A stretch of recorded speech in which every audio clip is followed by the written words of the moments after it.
Morning everyone, आप सभी का बहुत बहुत स्वागत है इस चैनल में जिसका नाम है संजीव सर फिजिक्स। आज हम सब बात करने वाले हैं फंडामेंटल फोर्सेस इन नेचर के बारे में या फंडामेंटल फोर्स के बारे में। वीडियो शुरू करने से पहले एक रिक्वेस्ट है, अगर आप इस चैनल पर नए हैं तो आप इस चैनल को सब्सक्राइब कर सकते हैं, इस वीडियो को लाइक कर सकते हैं। और अगर ये चैप्टर पे ये जो वीडियो है वो पार्ट 2 है, पार्ट 1 अगर आपने नहीं देखा तो आप पार्ट 1 देख सकते हैं, लिंक डिस्क्रिप्शन में दिया जा रहा है। आप पहले पार्ट 1 देख लें, उसके बाद इस वीडियो को देखें तो ज़्यादा फायदेमंद होगा। तो चलिए शुरू करते हैं आज का वीडियो।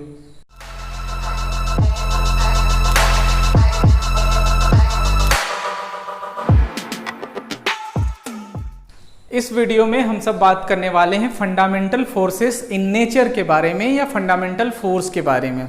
फंडामेंटल फोर्सेस कितने होते हैं उसके बारे में जानकारी लेने वाले हैं। जैसा कि पिछला वीडियो में आपको स्कोप एंड एक्साइटमेंट के बारे में बताया गया था, फिजिक्स के स्कोप एंड एक्साइटमेंट के बारे में क्या बताया गया था कि फिजिक्स के 2 डोमेन होते हैं, है ना। फिजिक्स के 2 डोमेन के बारे में बताया गया था। कौन कौन सा? एक होता है मैक्रोस्कोपिक और दूसरा होता है माइक्रोस्कोपिक, ठीक है ना। तो फोर्स को भी हम लोग सबसे पहले उसी एंगल से क्लासिफाई करेंगे, उसके बाद हम सब देखेंगे कि सारे फोर्स कितने फोर्स में आते हैं, कितने फंडामेंटल फोर्स में आते हैं। हमारे पास फंडामेंटल फोर्स 4 हैं, उसको हम सब देखेंगे, लेकिन उससे पहले फोर्स जो है उसको क्लासिफाई करना है 2 डोमेन के अकॉर्डिंग। तो ये जो फोर्स है वो 2 डोमेन में डिवाइड होता है। पहला जो है वो होता है मैक्रोस्कोपिक। मैक्रोस्कोपिक का मतलब होता है small but can be seen in naked eye, है ना। छोटे पर ऐसे आंख से, खुले आंख से देख सकते हैं, माइक्रोस्कोप नहीं चाहिए। दूसरा, जैसे कि इसमें ये डस्ट पार्टिकल आप इसको देख सकते हैं, है ना, इसके लिए माइक्रोस्कोप आपको नहीं चाहिए होगा। दूसरा जो है वो है माइक्रोस्कोपिक। माइक्रोस्कोपिक, ठीक है। सो मैक्रो में कौन कौन से फोर्स आ जाएंगे और माइक्रो में कौन कौन से फोर्स आ जाएंगे। सो मैक्रो में आपके आ जाएंगे स्प्रिंग फोर्स,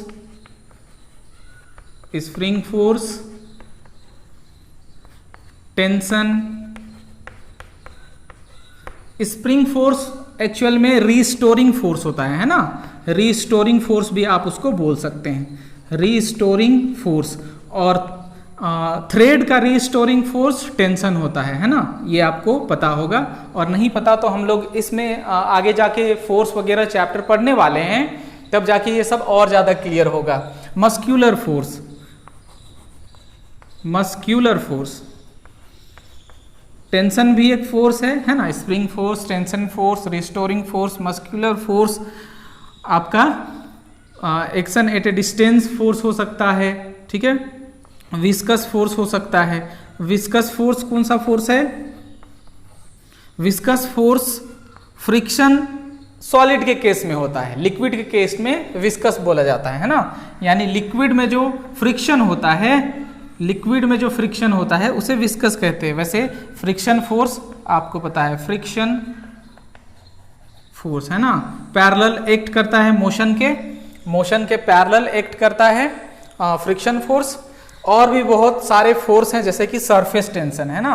सरफेस टेंशन, किसी भी लिक्विड में सरफेस टेंशन होता है। सरफेस टेंशन के कारण ही लिक्विड के जो ड्रॉप होते हैं वो स्फेरिकल होते हैं। स्फेरिकल ड्रॉप जो होते हैं, स्फेरिकल ड्रॉप, लिक्विड के जो ड्रॉप होते हैं वो स्फेरिकल होते हैं सरफेस टेंशन के कारण।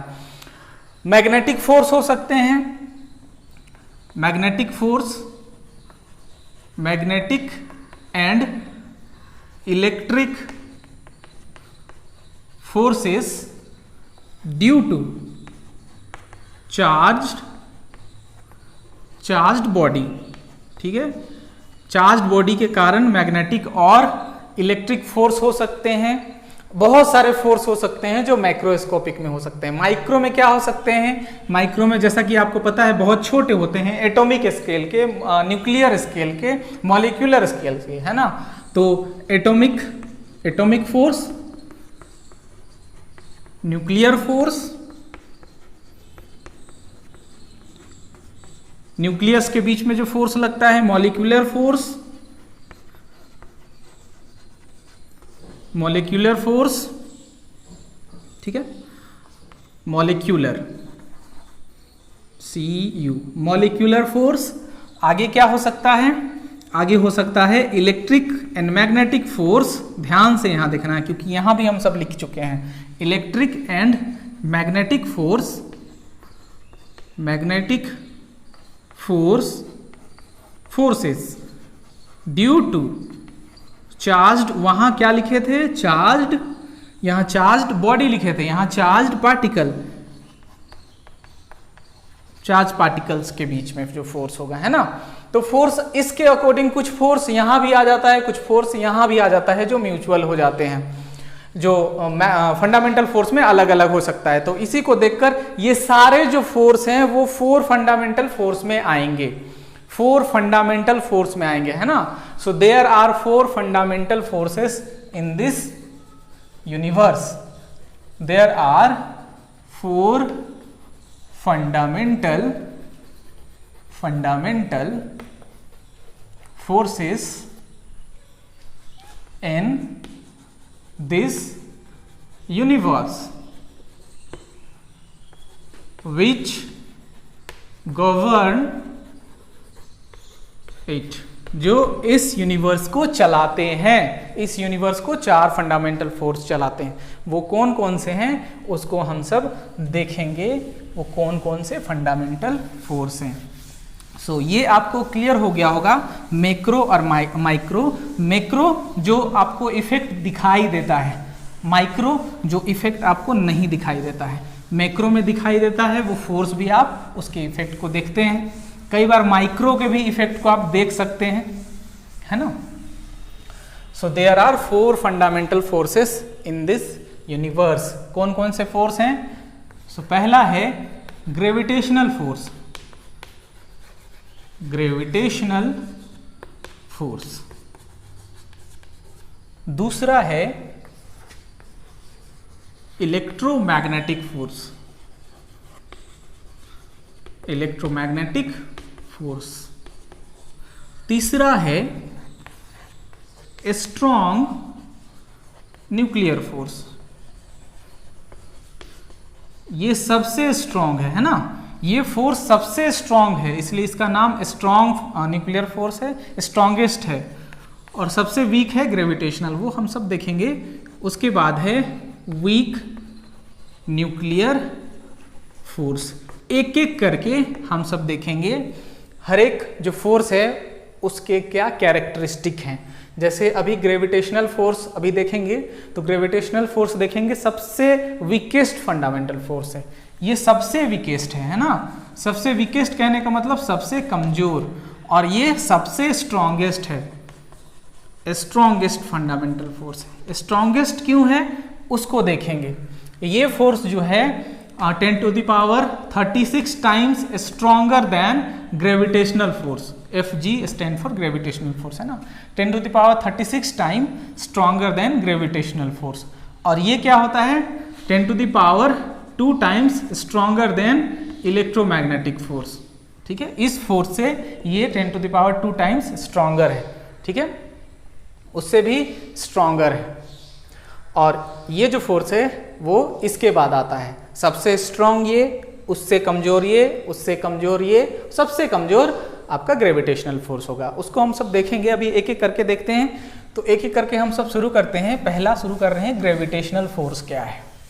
सो ग्रेविटेशनल फोर्स आपने क्लास 9th में पढ़ा होगा कि 2 ऑब्जेक्ट के बीच में लगने वाला अट्रैक्टिव फोर्स है, या 2 पार्टिकल के बीच में। क्लास 11th में ये आपका पार्टिकल फॉर्म में हो जाता है ना।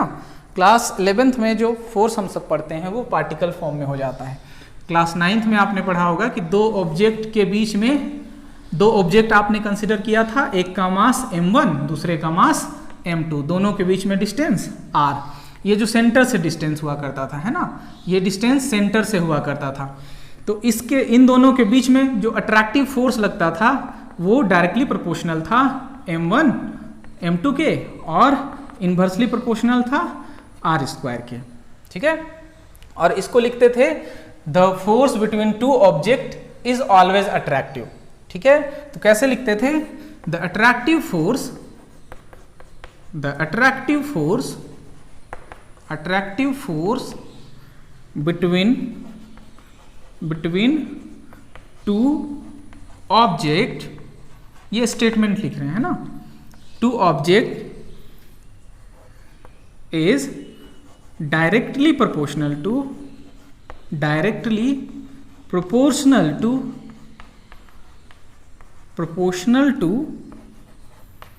product of their masses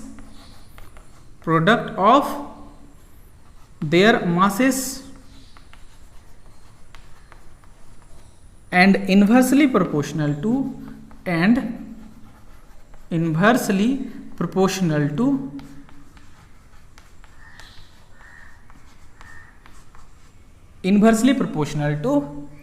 square of the distance between them, square of the distance between them,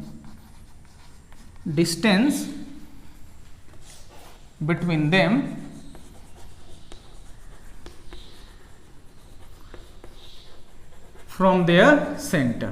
ये एग्जैक्ट इसका स्टेटमेंट हुआ करता था। और फिर हम सब इसी को कॉपी करते थे, F directly proportional to M1 M2 मिला देने के बाद ये R स्क्वायर, और इसको इक्वल करने के लिए एक कांस्टेंट G लेते थे, और ये G जो हुआ करता था, क्या हुआ करता था, ये G हमारा हुआ करता था universal gravitational constant, universal gravitational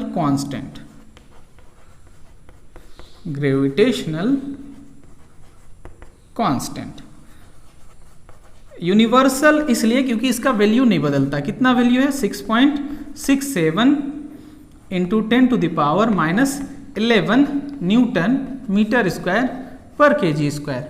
ठीक है, ये इसका एसआई यूनिट में वैल्यू है। और ये जो वैल्यू है वो इंडिपेंडेंट था, दोनों ऑब्जेक्ट के बीच में कोई भी मैटर हो उससे कोई फर्क नहीं पड़ता, ये वैल्यू कांस्टेंट है थ्रू आउट द यूनिवर्स। और यही कारण है कि इस लॉ को यूनिवर्सल लॉ भी कहा जाता है ना। इस लॉ को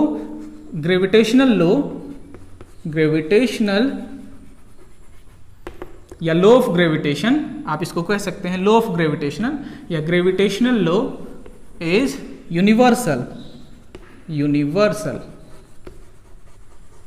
ठीक है, यूनिवर्सल है क्योंकि ये इस यूनिवर्स के किसी भी दो ऑब्जेक्ट के बीच में एक्ट करता है, because this law hold good for any two objects. ठीक है, any two object of this universe. इस यूनिवर्स के कोई भी दो ऑब्जेक्ट के बीच में ये लॉ लागू होता है, काम करता है, ये फोर्स काम करता है। ठीक है, ग्रेविटेशनल लॉ है ना। अब हम सब इस लॉ के, इस फोर्स के कैरेक्टरिस्टिक देखते हैं, इसके क्या क्या कैरेक्टरिस्टिक हैं। पॉइंट वाइज लिखना ज़्यादा अच्छा होगा, आपको बहुत सारा इसमें कॉन्सेप्ट मिल भी गया होगा कि इसके कैरेक्टरिस्टिक क्या क्या होंगे। इसके characteristic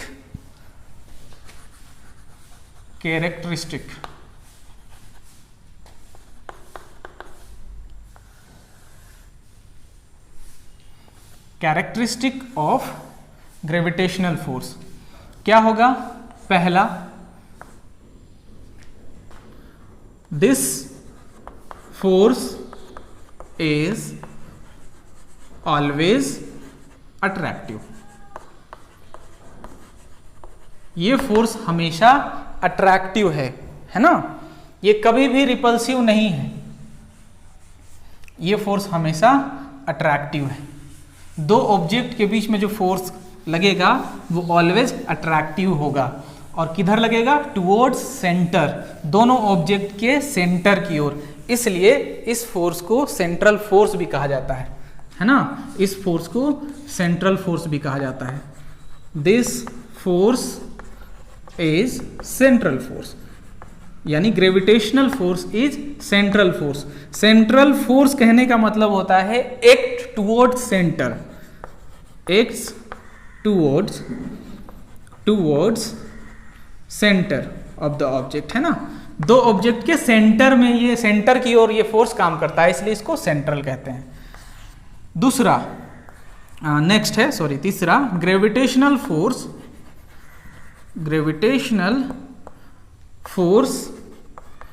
is a long range force. Long range कहने का मतलब जो इनफाइनाइट डिस्टेंस के लिए काम करता है ना, works up to infinite. Long range कहने का मतलब ये हो गया, इन्फिनिटी तक काम करता है।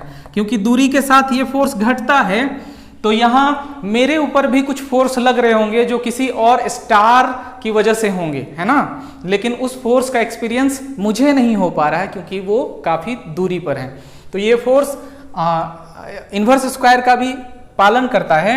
फोर्थ में आप क्या लिखेंगे, this force obeys inverse square law.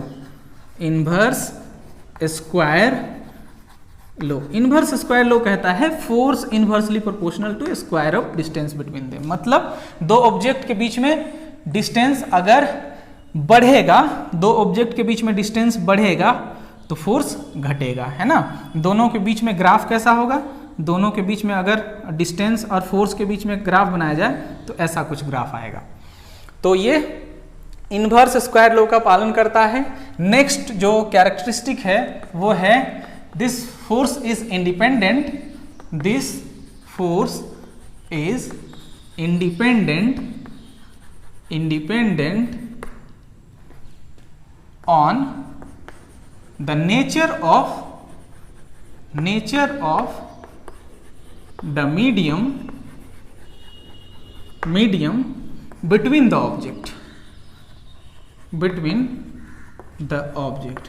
दो ऑब्जेक्ट के बीच में मीडियम पर डिपेंड नहीं करता है। दो ऑब्जेक्ट के बीच में सॉलिड हो, लिक्विड हो, गैस हो, कोई फर्क नहीं पड़ता। और इसका कांस्टेंट आपको बताया गया 6.67 × 10⁻11 न्यूटन मीटर स्क्वायर पर kg स्क्वायर, एकदम कांस्टेंट रहेगा। इसीलिए इसको यूनिवर्सल ग्रेविटेशनल कांस्टेंट भी कहते हैं, है ना। अब नेक्स्ट पॉइंट क्या होगा, ये आपको बता दिया गया, ये ऑलवेज अट्रैक्टिव होगा, ये सेंट्रल फोर्स होगा और ये लॉन्ग रेंज फोर्स होगा, इन्वर्स स्क्वायर का पालन करेगा और ये action at a distance force है ना, नॉन कांटेक्ट फोर्स। मतलब ये फोर्स के लिए, ये फोर्स लगने के लिए दो ऑब्जेक्ट को कांटेक्ट में होना जरूरी नहीं है, ये दूरी से ही काम करता है। और नॉन कांटेक्ट फोर्स को एक और नाम से जाना जाता है, उसका नाम है action at a distance. Action at a distance force, action at a distance force, है ना। नॉन कांटेक्ट फोर्स को action at a distance force के नाम से जाना जाता है। ये जो लॉ था ग्रेविटेशनल फोर्स या ग्रेविटेशनल लॉ, ये आपको दिया गया था सर आइजैक न्यूटन के द्वारा, है ना। ये कौन से, किसके द्वारा दिया गया था आपको पता है, क्लास 9th में आपने पढ़ा होगा। इसको दिया गया था न्यूटन के द्वारा, है ना। ग्रेविटेशनल फोर्स दिया गया था न्यूटन के लिए, न्यूटन के द्वारा, सॉरी न्यूटन के लिए नहीं होगा, न्यूटन के द्वारा, है ना। न्यूटन ने इस नियम को दिया था जो न्यूटोनियन मैकेनिक्स के अंदर आता है, क्लासिकल मैकेनिक्स के अंदर आता है, ठीक है। क्लासिकल मैकेनिक्स या न्यूटोनियन मैकेनिक्स वो फील्ड है फिजिक्स का जहां पर न्यूटन का दबदबा है, ठीक है। सो ये ग्रेविटेशनल फोर्स हो गया। और ये नेक्स्ट और लास्ट है weakest fundamental force. Weakest fundamental force, weakest fundamental force, ये सबसे वीकेस्ट फंडामेंटल फोर्स है, ठीक है।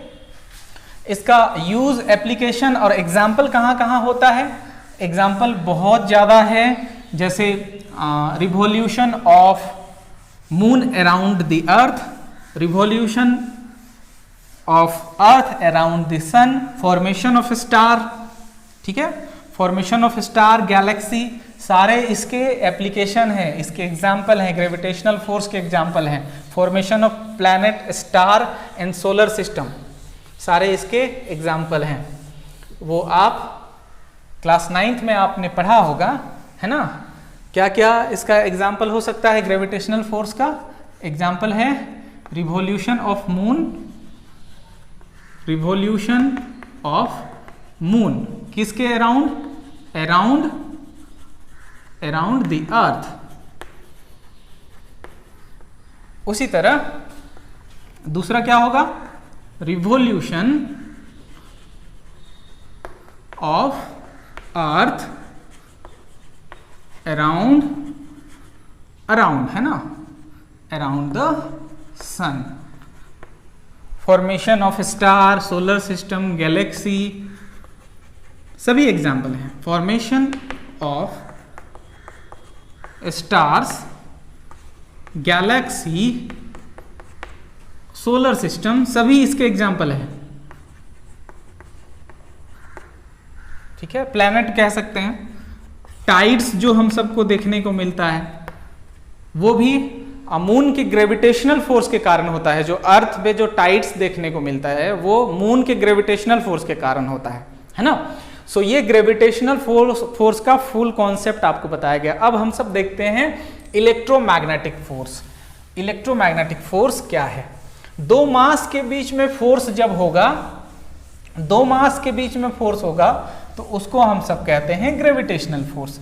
लेकिन दो चार्ज के बीच में जब फोर्स होगा तो उसको कहते हैं electromagnetic force.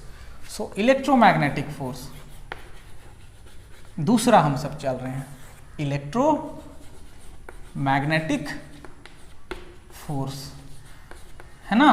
Force between two charges, force between two charges. ठीक है, दो चार्ज के बीच में फोर्स। ठीक है, और ये अट्रैक्टिव भी हो सकता है, रिपल्सिव भी हो सकता है। अट्रैक्टिव और रिपल्सिव दोनों हो सकता है, क्योंकि चार्ज दो तरह के होते हैं। चार्ज जो होते हैं वो दो तरह के होते हैं, पॉजिटिव और नेगेटिव। पॉजिटिव चार्ज और नेगेटिव चार्ज। अगर पॉजिटिव चार्ज हैं, पॉजिटिव चार्ज हैं या फिर नेगेटिव चार्ज हैं, तो जो फोर्स होगा वो रिपल्सिव होगा। Same like charge ripple each other and unlike charge attract each other. क्या हो जाएगा? अट्रैक्टिव। ये आपको पता है। और स्टैटिक चार्ज के लिए, स्थिर चार्ज के लिए हम सब देखते हैं कूलम्स लॉ।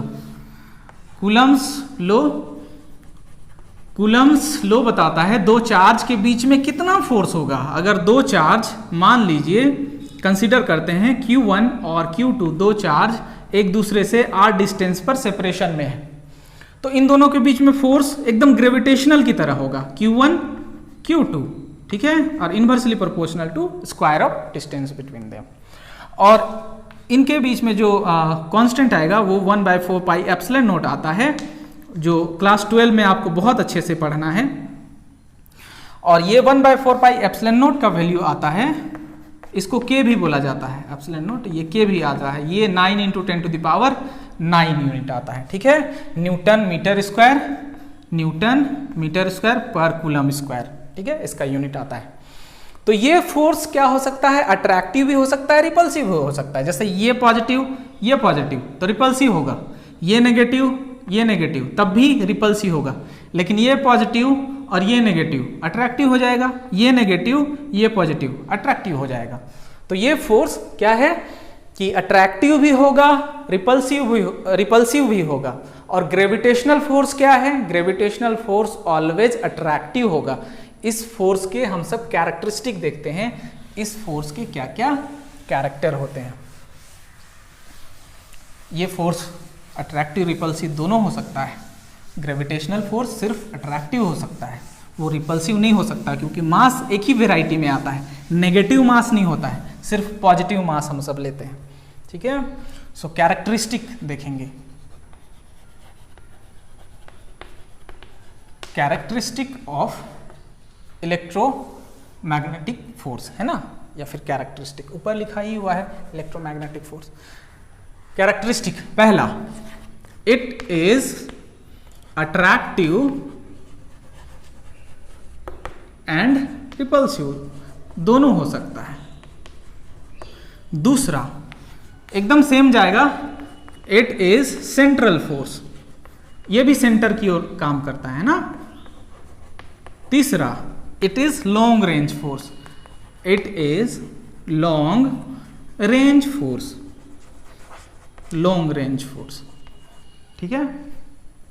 और क्या होगा, अट्रैक्टिव हो गया, रिपल्सिव हो गया, सेंट्रल फोर्स हो गया, लॉन्ग रेंज फोर्स हो गया, है ना। नेक्स्ट होगा, ये ओबे करता है inverse square law, inverse square law, inverse square का ये पालन करता है। इनवर्स स्क्वायर लॉ अभी आपको बताया गया है, F inversely proportional to square of the distance between them. इसमें क्या होगा, इसमें दो ऑब्जेक्ट के बीच में जैसे ही हम डिस्टेंस बढ़ाएंगे तो फोर्स ऑटोमेटिक घटेगा, ठीक है।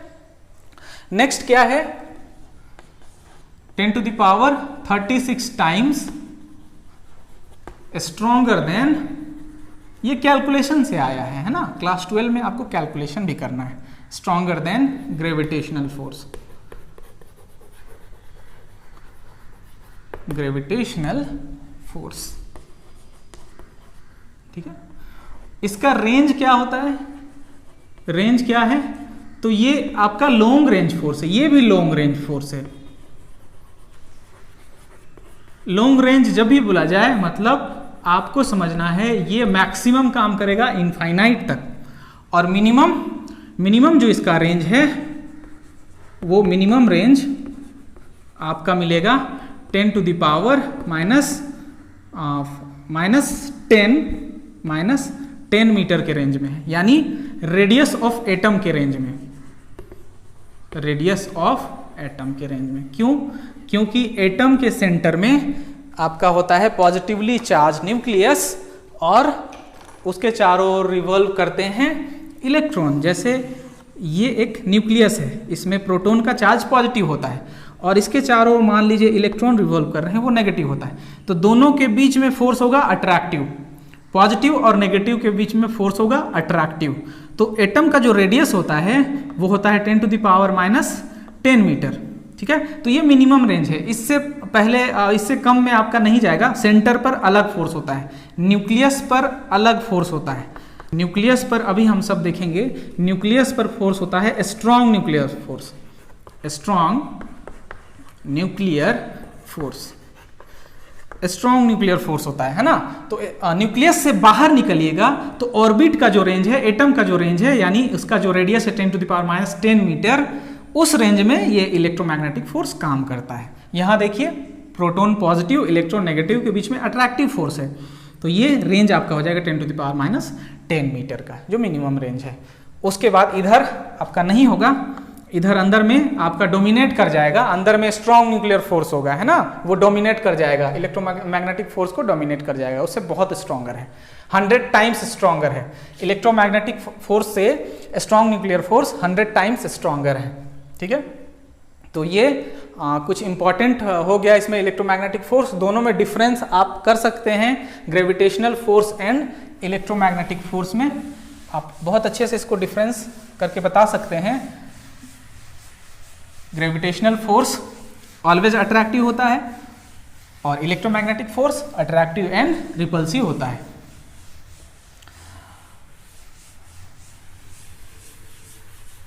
ग्रेविटेशनल फोर्स मास की वजह से होता है, और इलेक्ट्रोमैग्नेटिक फोर्स चार्ज की वजह से होता है, ठीक है।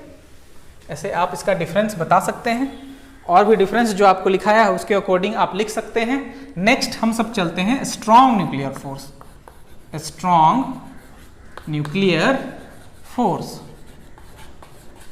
स्ट्रॉन्ग न्यूक्लियर फोर्स जो है स्ट्रॉन्गेस्ट फंडामेंटल फोर्स है। सबसे पहले तो ये समझते हैं, स्ट्रॉन्गेस्ट फंडामेंटल फोर्स, चारों में से सबसे स्ट्रॉन्ग यही फोर्स है, ठीक है। यानी 10⁻2 टाइम्स स्ट्रॉन्गर देन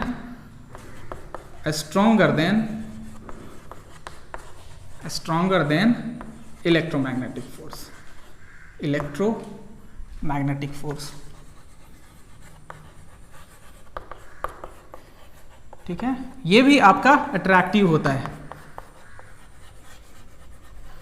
पर इसको समझते हैं, ये क्या है, इसका डेफिनेशन है ना, force required to hold nucleus. Nucleus को बने रहने के लिए, स्टेबिलिटी बने रहने के लिए एक फोर्स चाहिए जिसको बोलेंगे स्ट्रॉन्ग न्यूक्लियर फोर्स। और ये क्या करता है, न्यूक्लियस को बाइंड करके रखता है, प्रोटॉन्स को भी बाइंड करके रखता है, न्यूट्रॉन्स को भी बाइंड करके रख सकता है। आप समझ सकते हैं प्रोटॉन पॉजिटिवली चार्ज होते हैं और न्यूट्रॉन में कोई भी चार्ज नहीं होता है, तो प्रोटॉन एक दूसरे को रिपल करते हैं, उस रिपल्सन को भी बांध के रखने का काम ये फोर्स करता है, इसीलिए इतना ज्यादा स्ट्रॉन्गर है, ये स्ट्रॉन्गेस्ट फंडामेंटल फोर्स बोला जाता है ना। तो क्या करता है ये लगता है दिस फोर्स एक्ट्स बिटवीन, किसके किसके बीच में लगता है, प्रोटॉन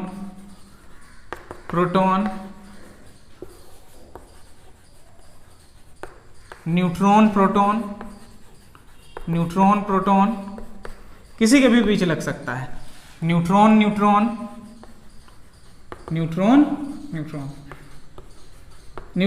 न्यूट्रल पार्टिकल है, प्रोटॉन पॉजिटिवली चार्ज पार्टिकल है, ठीक है ना। तो ये फोर्स क्या होता है, न्यूट्रॉन के बीच में भी लग सकता है, न्यूट्रॉन में कोई चार्ज नहीं होता है, फिर भी ये न्यूक्लियस में होते हैं, है ना, ये न्यूक्लियस में होते हैं और प्रोटॉन के साथ एग्जिस्ट करते हैं। न्यूक्लियस में क्या क्या होता है आपको पता है, एटम का जो आप उसमें सेंटर पार्ट जो होता है वो न्यूक्लियस होता है, जिसमें न्यूट्रॉन होते हैं, क्लास 9th में आप पढ़े होंगे, और प्रोटॉन होते हैं।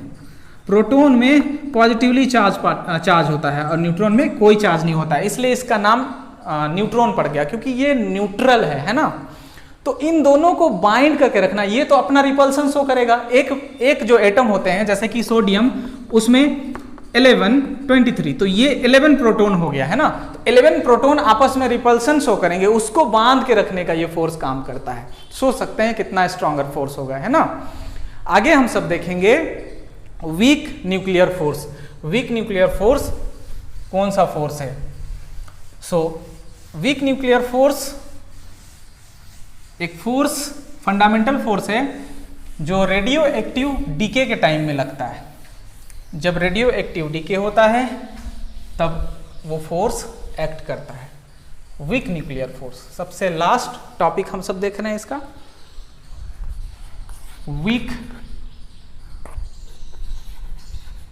वीक न्यूक्लियर फोर्स, ठीक है। रेडियो एक्टिव डीके जब होता है तब ये एक्ट करता है, ठीक है। रेडियो एक्टिव एलिमेंट क्या है? रेडियो एक्टिव एलिमेंट आपको पता है, रेडियो एक्टिव एलिमेंट उसको बोलते हैं या मैटर जिसका एटॉमिक नंबर 82 से ज़्यादा है और जिसमें न्यूट्रॉन बहुत ज़्यादा होते हैं प्रोटॉन की तुलना में, है ना। तो ये स्प्लिट करते हैं, न्यूट्रॉन का कन्वर्शन होता है प्रोटॉन में, है ना। एक न्यूट्रॉन आपका बदल सकता है एक प्रोटॉन और एक इलेक्ट्रॉन में, ये नेगेटिव और ये पॉजिटिव, दोनों में आप जब चार्ज देखेंगे तो ये न्यूट्रल हो गया, दोनों को मिला देने पर ये भी न्यूट्रल। तो law of conservation of charge का पालन हुआ यहाँ, है ना। तो इसके अकॉर्डिंग एक न्यूट्रॉन, एक प्रोटॉन और एक इलेक्ट्रॉन में बदल सकते हैं। तो ये जो रेडियो एक्टिव डीके होते हैं वो 3 तरह के होते हैं। रेडियो एक्टिव डीके जो होते हैं वो 3 तरह के होते हैं। रेडियो एक्टिव डीके 3 होते हैं, अल्फा बीटा गामा, है ना। Alpha decay, beta decay, gamma decay. Weak nuclear force beta decay के टाइम का फोर्स है। वीक न्यूक्लियर फोर्स जो है वो बीटा डीके के टाइम का फोर्स है, ठीक है। बीटा डीके में क्या होता है? बीटा डीके जब भी होता है तो एक इलेक्ट्रॉन और एक न्यूट्रिनो इमिट होते हैं, है ना। तो इलेक्ट्रॉन और न्यूट्रिनो के बीच का जो फोर्स है वो कौन सा फोर्स है? Weak nuclear force. Week nuclear force है, ठीक है। और आपको बता दिया गया सबसे स्ट्रॉन्गेस्ट है स्ट्रॉन्ग न्यूक्लियर फोर्स, उससे कमजोर है इलेक्ट्रोमैग्नेटिक फोर्स, उससे कमजोर है आपका वीक न्यूक्लियर फोर्स, और सबसे कमजोर जो है वो है ग्रेविटेशनल फोर्स, है ना। तो ये आपको बताया गया वीक न्यूक्लियर फोर्स के बारे में। जब रेडियो एक्टिव डीके होता है तो उसमें 3 तरह के डीके होते हैं, अल्फा, बीटा और गामा। तो बीटा डीके जब होता है तो उस समय क्या होता है, एक इलेक्ट्रॉन और एक न्यूट्रिनो का इमिशन होता है। तो इलेक्ट्रॉन और न्यूट्रिनो के बीच में जो फोर्स होता है वो वीक न्यूक्लियर फोर्स होता है ना, वीक न्यूक्लियर फोर्स।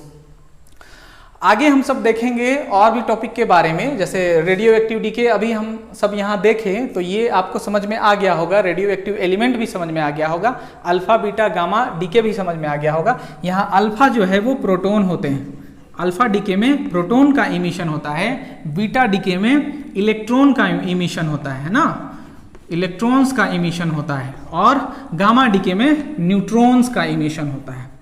ठीक है, सो आई होप कि ये वीडियो आपको पसंद आया होगा, ये कॉन्सेप्ट आपको पसंद आया होगा। ये वीडियो अगर आपको पसंद आया तो आप इस वीडियो को लाइक कर सकते हैं, अपने दोस्तों के साथ जरूर इसको शेयर कर सकते हैं। आप हमारे FB पेज पर भी जुड़ सकते हैं। अगर आप इस चैनल पर नए हैं तो आप इसे सब्सक्राइब भी कर सकते हैं। Thank you so much for watching this video.